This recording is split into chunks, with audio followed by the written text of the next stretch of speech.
What's up, wrestling fans? I'm Steven from the Hills Maniacs, and now that the WWE Royal Rumble pay-per-view has come and gone, and we know that the Royal Rumble match winners, Jey Uso and Charlotte Flair, will be challenging for either of the World Championships, either the World Heavyweight or the WWE Championship for both the men and women. But now that that's out of the way, we know the next pay-per-view coming up for WWE is the Elimination Chamber pay-per-view. And the winners of those matches will, of course, be going for the other World Championships that the Royal Rumble winner didn't choose at WrestleMania. I assume that's how they're going to do it. So in this video, I'm going to be talking about who I feel is probably going to be competing in both the men's and women's Elimination Chamber matches to earn that opportunity at WrestleMania.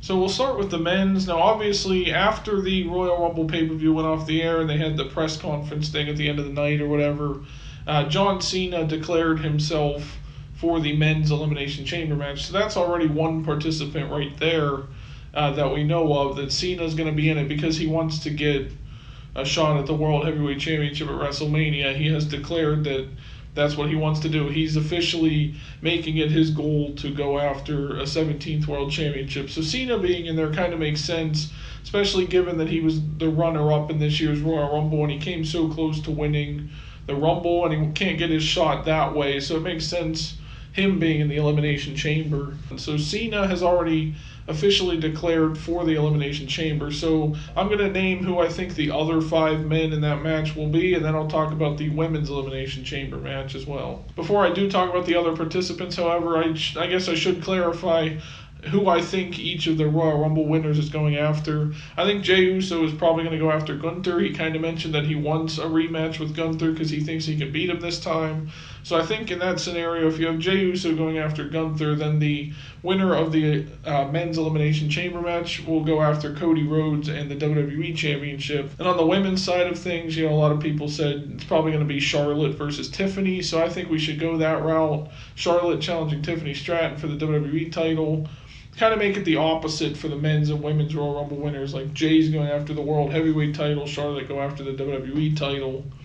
So for the women's Elimination Chamber, then that means they would be going after the Women's World Heavyweight Championship, which is currently held by Rhea Ripley. After John Cena, of course, then the second participant I think that's going to compete in the Elimination Chamber would be Kevin Owens. Unless they go the route of having Kevin be basically injured from his brutal ladder match that he had with Cody Rhodes, that kind of ended in a brutal fashion. Kevin was left bloody and everything else, and Cody stood tall in the end. I think, and based off of the way that Cody, was sort of kind of a heel at the end in a way, he was holding the championship up over Kevin, who's laying there basically lifeless. I think Kevin would want another chance to go after Cody one more time and take that championship away from him.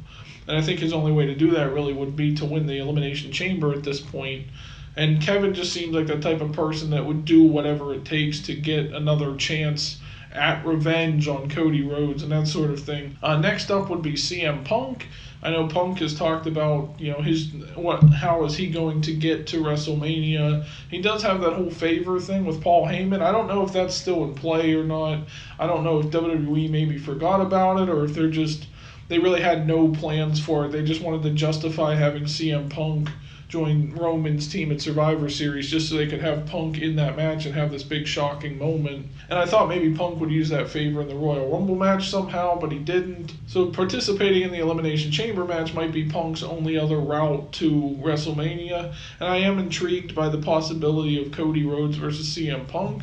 I think the dynamic is there. They had that encounter on SmackDown last week where they both did some really good promo work against each other and kind of sort of hyped up a future match between the two of them, even if it isn't at WrestleMania or whatever. But I think them spinning the wheels of a Punk versus Cody Rhodes feud, I think, is really intriguing and interesting. And I think Punk being part of the Elimination Chamber makes sense in that regard, if that is the championship that the winner of this match gets a shot at. And on the same note as CM Punk, I think Seth Rollins might also want to be a part of this. I think Seth is now kind of desperate for a shot at WrestleMania. He seemed upset when he got eliminated because of Roman and Punk in that Elimination Chamber. They had that encounter after their elimination where Punk and Rollins were fighting with each other, but Rollins also kept attacking Roman.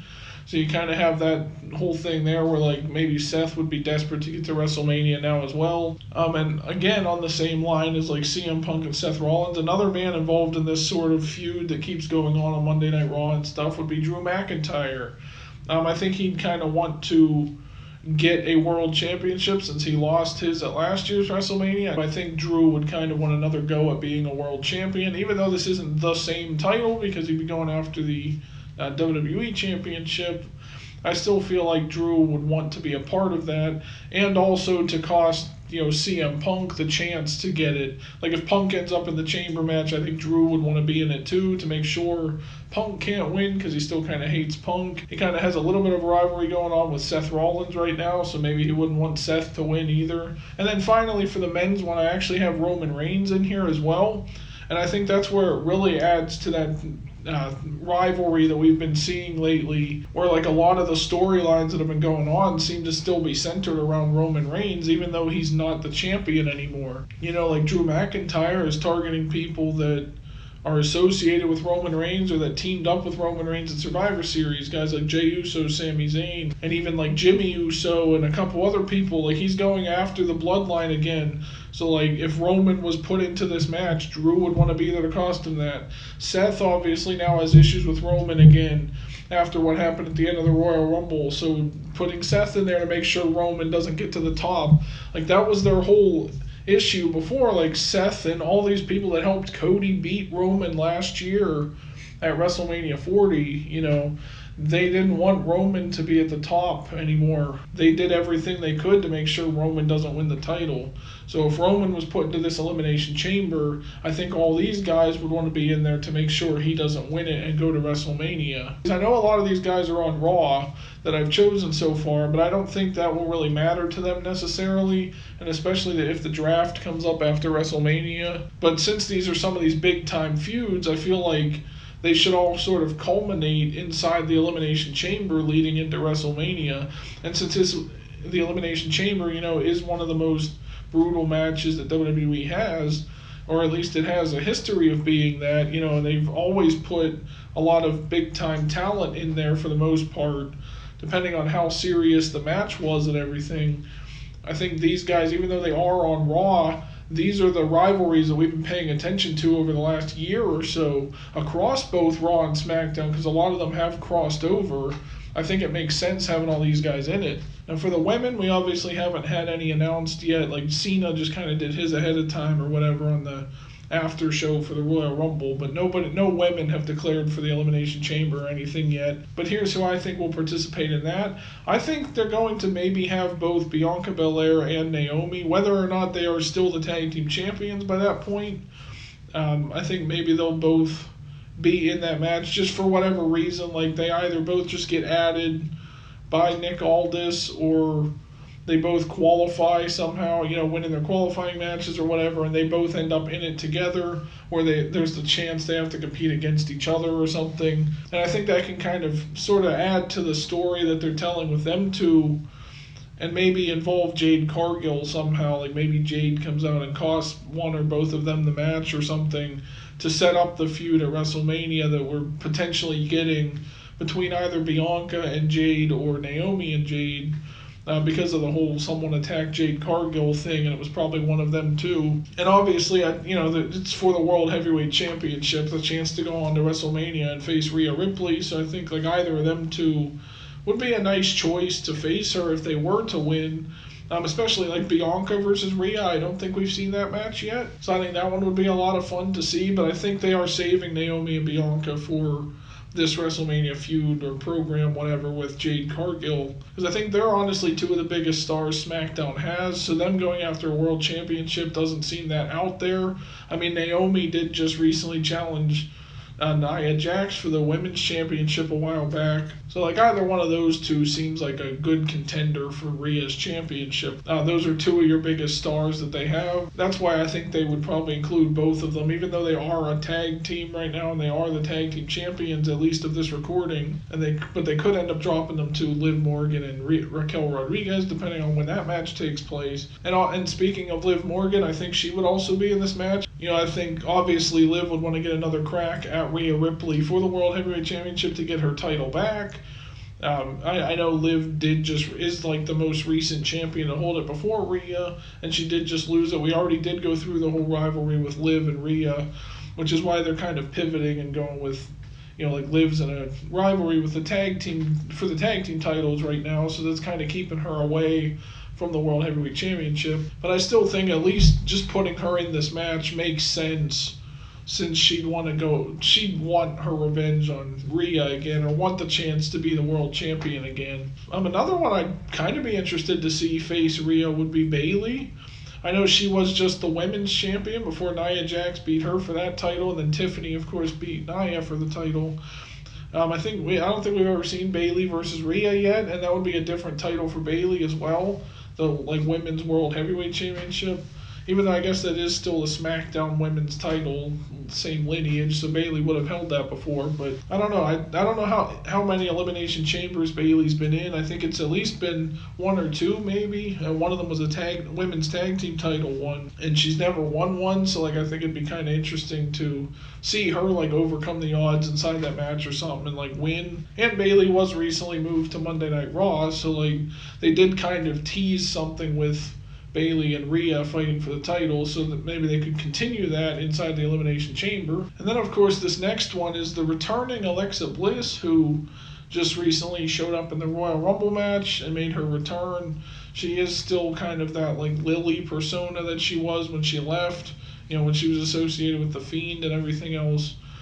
So I think to get her back into the title picture, or to at least make her a credible contender again, would be to put her in the Elimination Chamber, and it can they can use the Elimination Chamber to set up some possible feuds for her as well, maybe her and Liv have a match at WrestleMania or something, and it starts in the Elimination Chamber.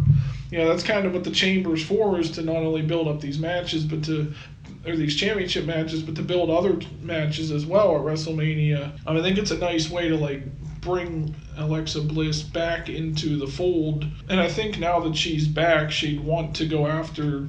She'd want the possibility of going back after the World Heavyweight Championship again, because it's been a while since she's been a world champion. Her most recent title, I think, was the women's tag team titles a long time ago. I don't even remember how long ago that was, because then she started her whole program with the Fiend or whatever. So I think it's been a while since she's been a champion. So this could maybe potentially be the start of that. And maybe even if she wins, she goes on and beats Rhea at WrestleMania.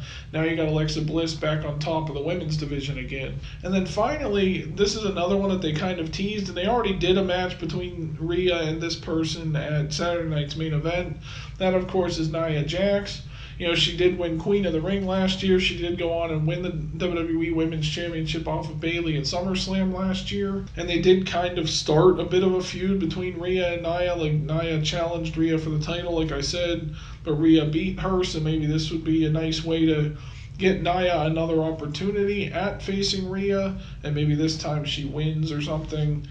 I think Nia being that person who has a dominant performance in the Elimination Chamber not necessarily eliminates everybody, but just goes from the number one entrant and just carries through to the end and wins the thing or something, I think makes her feel like a legitimate threat to the entire women's locker room, which, they've obviously been building her as lately, even with her winning the championship. No one was able to take it off of her until, some stuff happened that led to Tiffany finally cashing in the Money in the Bank and catching her off guard. So she is kind of up there already as, this big, bad woman that, nobody can beat. So I think she'd be perfect for the Elimination Chamber, especially to kind of have this dominant run inside there and potentially maybe win and go on and face Rhea again.